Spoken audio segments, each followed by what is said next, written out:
साळुंखे आपलं स्वागत करतो आपल्या YouTube चॅनल ज्ञानज्योती क्लासेसमध्ये. आपण अजूनही आपले चॅनल सबस्क्राइब केले नसेल तर सबस्क्राइब जरूर करा आणि बेल आयकॉनला प्रेस करा, म्हणजे आमचे नवीन व्हिडिओ नवीन लेक्चर्स आपल्यापर्यंत पोहोचतील. चला तर विद्यार्थी मित्रांनो, आज आपण आपल्या लेक्चरला सुरुवात करूयात मॅथच्या सेकंड पार्टच्या पहिल्या चॅप्टरला ज्याचं नाव आहे सिमिलॅरिटी. सिमिलॅरिटी या चॅप्टरमध्ये आपल्याला ट्रायंगल वरती काम करायचं आहे. सिमिलर ट्रायंगल्स, त्यांचे एरियाज, त्यांचे रेशोज, त्याच्यानंतरचे त्यांचे थेरम्स, या सर्व गोष्टी या चॅप्टरमध्ये इन्क्लूड आहेत. चला तर मग आपण सुरुवात करूया आपल्या आजच्या लेक्चरला. सिमिलॅरिटी या चॅप्टरमध्ये प्रथमतः आपल्याला पहिले बघायचं आहे parts of triangle. Okay, first one बघूयात आपण पार्ट्स ऑफ ट्रायंगल.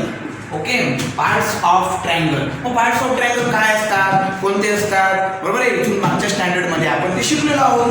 कोणते आहेत बघा. समजा या ठिकाणी मी हा एक ट्रायंगल काढला, या ट्रायंगलला नाव देऊयात आपण PQR. ओके, मग जर मी तुम्हाला या ट्रायंगलचं नेम विचारलं, काय नाव आहे या ट्रायंगलचं name, so name of triangle is triangle PQR. Okay, triangle PQR. Then ह्या ट्रायंगलला किती साइड्स आहेत, साइड्स. या ट्रायंगलला किती साइड्स आहेत, या ट्रायंगलला साइड किती बाळनो, 3 sides. Okay, 3 side. What is the name of this side? So PQ, QR and PR are the 3 sides of the triangles. या ट्रायंगलच्या 3 साइड्स आपल्याला आयडेंटिफाय करता आल्या बाळनो. त्यानंतर या ट्रायंगलचे तुम्हाला काय दिसतायत रे पुढे, अँगल्स. याला अँगल्स किती सांगता येतील आपल्याला, याला अँगल्स सांगता येतील 3 अँगल्स. ओके, तर या ट्रायंगलच्या इंट्रोडक्शन मध्ये पार्ट्स ऑफ ट्रायंगल मध्ये आपल्याला समजतंय की 3 त्याला साइड आहेत, 3 त्याला अँगल्स आहेत आणि आणि आणि त्या ठिकाणी व्हर्टेक्स. ओके, PQR हे त्याचे 3 काय आहेत बाळांनो, व्हर्टेक्स आहेत. Point P, Q and R. Okay, अशा पद्धतीने आपल्याला पार्ट्स ऑफ अ ट्रायंगल विषयी सांगता येईल आणि याचाच वापर करून आपल्याला प्रकरणामध्ये 2 ट्रायंगलच्या एरियाचा रेशो कंपेअर करायचा आहे. पार्ट्स ऑफ अ ट्रायंगल वरती आपण अजून एक एक्झाम्पल घेऊयात.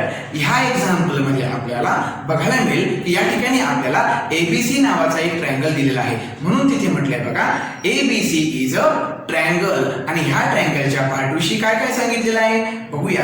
अ triangle has 3 sides and 3 angles.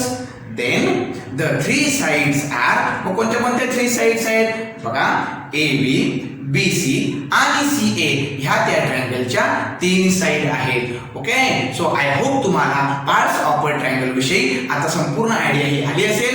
प्रत्येक ट्रायंगलला 3 अँगल, 3 साइड, त्याचे व्हर्टेक्स. ओके, अशा पद्धतीची रचना त्या ट्रायंगल मध्ये असते. सिमिलॅरिटी या चॅप्टर मध्ये आपल्याला पुढे जायचंय. पार्ट्स ऑफ ट्रायंगल वरती चर्चा झाल्यानंतर, त्याच्या 3 साइड, 3 अँगल वरती चर्चा केल्यानंतर आपल्याला या चॅप्टर मध्ये आता पुढे जायचंय base and height of triangles. I repeat, base and height of triangles. बघा, वेगवेगळ्या प्रकारचे ट्रायंगल जसे तुमचे equilateral triangle, obtuse angle triangle, acute angle triangle, हे जे काही डिफरंट ट्रायंगल्स आहेत, या डिफरंट ट्रायंगल्स मध्ये आपल्याला त्यांची हाईट आणि बेस आयडेंटिफाय करता आले पाहिजे. जसे की बघा, फॉर एक्झाम्पल मी या ठिकाणी एक ट्रायंगल ड्रॉ केला.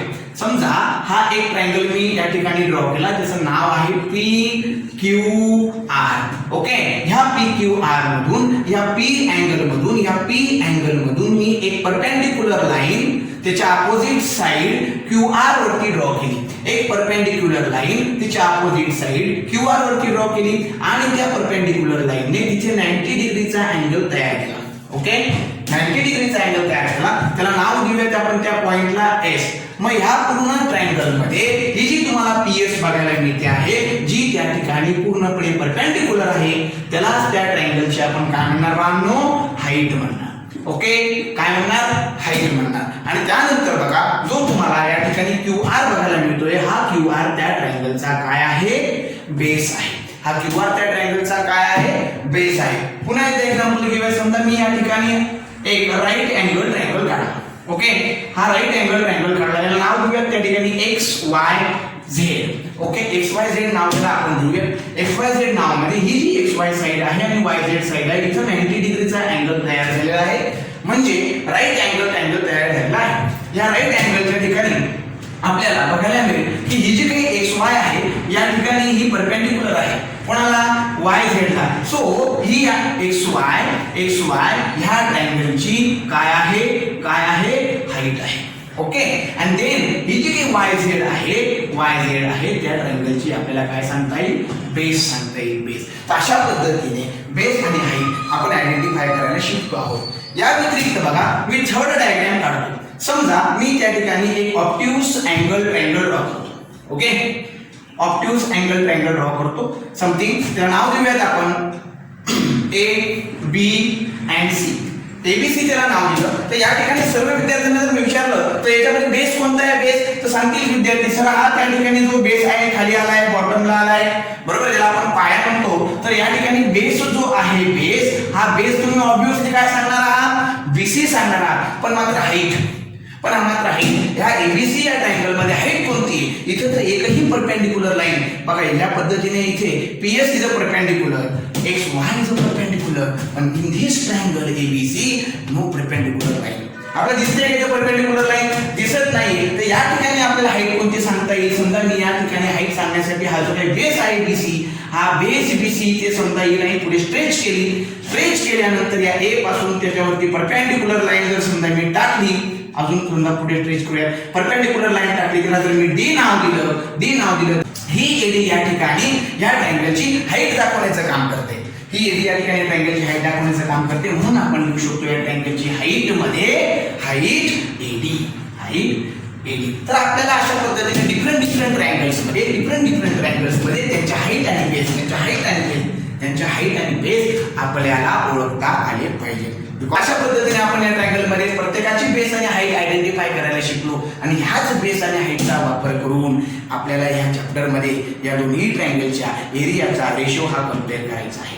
ओके सो नेक्स्ट लेक्चरला आपण त्या ठिकाणी त्या एरियाचा रेशो कसा कम्पेअर करायचा कुठल्याही ट्रायंगलचा एरियाचा फॉर्म्युला नेमका काय आहे यावरती अभ्यास करणार आहोत. थँक्यू.